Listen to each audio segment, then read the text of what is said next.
time. Who am I here with? Landon Oliver. And what did you do this weekend? I finished 4th place at NAWCQ this year. What an accomplishment. You know, you get your world's invite. How are you feeling right now? It's unreal, to say the least. It's unreal, and I can't wait to go. Honestly, yeah. And how are those candies right there? Pretty good. All right. So you got some trophies there, some prize cards, a new mat. This mat does go hard. How was your weekend? It was good. It was great. Before we get into this, I want to go ahead and shout out my new sponsor, Team wnax. Shout out to Chris, of course. And I can't wait to take them to Worlds this year. Win Worlds. Win Worlds. Let's get it. We strive for greatness. So anything else before you get into the deck? No, let's go ahead and show off the deck that is taking me to Seattle this year. Alright, so to start off, I play 3 Snake-Eye Ash, 2 Pop, the Oak, Flameberg, 3 Bonfire, 3 Witch, and a Snake-Eye Bellstar, and 3 wnax. Then I played the original, Temple, and the new addition to this deck that actually pushes it over the edge is the Fiendsmith cards. Shout out to anyone who could actually get these before the event, but these cards are insane. And I played the 1 Lurie. They're going to be calling you the Unstoppable Exodia Reincarnate because he's looking crazy right now. I played 1 Tract, 1 for 1.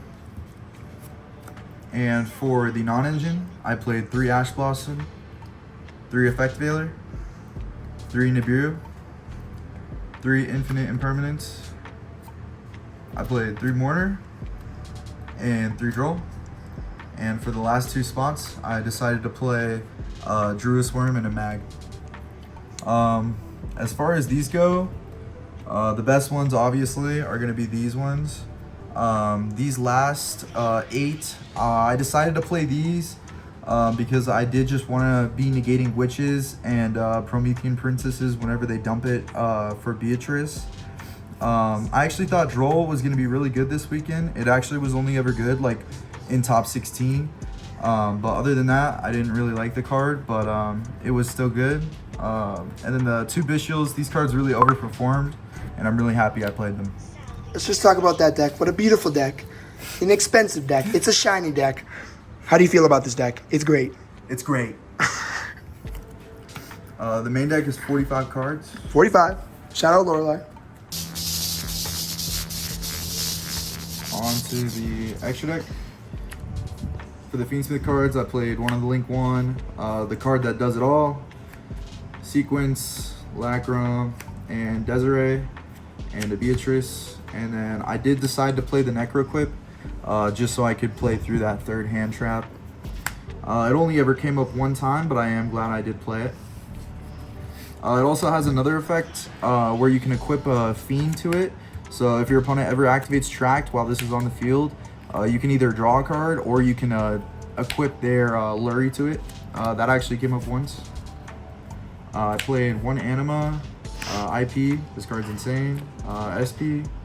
I main decked the Nightmare Phoenix, and I'm really glad I played it. It came up a lot just going into a board, and on the end board you can end with this co-linked with the Apo. I played Hida, Promethean Princess, Celine, and Appaloosa. Onto the side deck, one of the MVPs, 3 Mulch Army. This card won me my top 32 match, and in Swiss, I was just drawing so many cards off of this all day.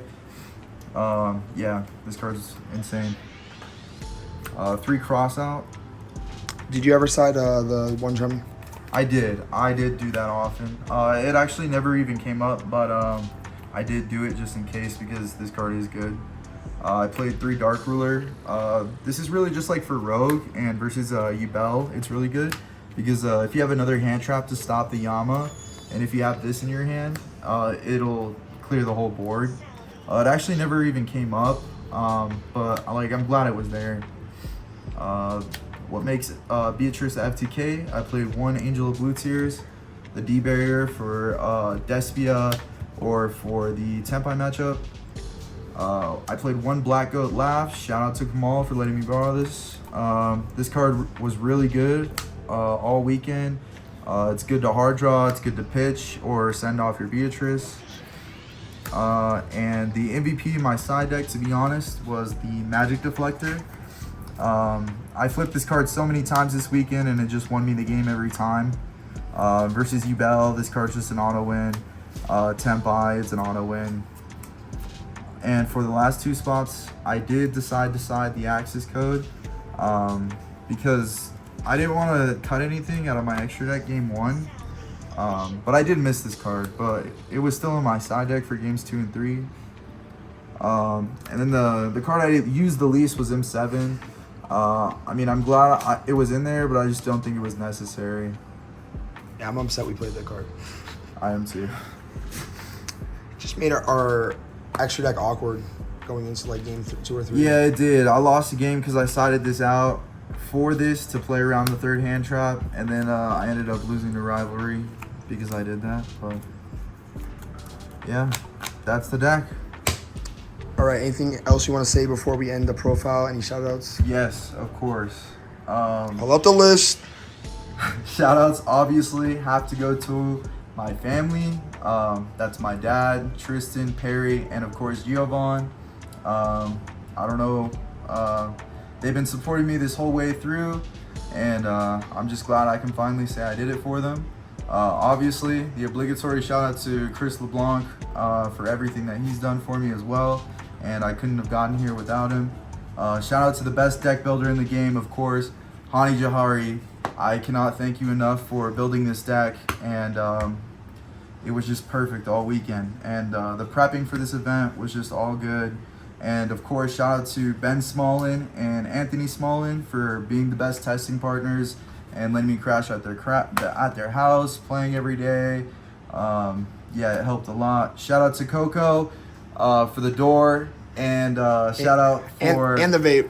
The vape as well, and shout out for the hoodie. Oh wait, what's that around your neck? This is a special shout out to Pat Hoban. He actually gave me his charger while he was sleeping unknowingly. Shout out to Trung and Jacob Jenkins for letting me borrow cards. Shout out to Antonio Salgado for showing love and letting me borrow cards as well. And shout out to Manny for flying me out there. Shout out to all of Colorado for this incredible adventure and sticking with me through it all. And I just can't wait to represent North America in Seattle. I wish this list could just keep going and going, but I will not disappoint you guys when I go. Thank you guys for everything, and yeah, that's it. All right, there's one more thing I do want to do is I want to have you sign this. Starlight Requiem. You wish it was Starlight? That's a QC on my butt. I'm the qualifier himself. Thank you, bro. Congrats again. Thank you. See you next time.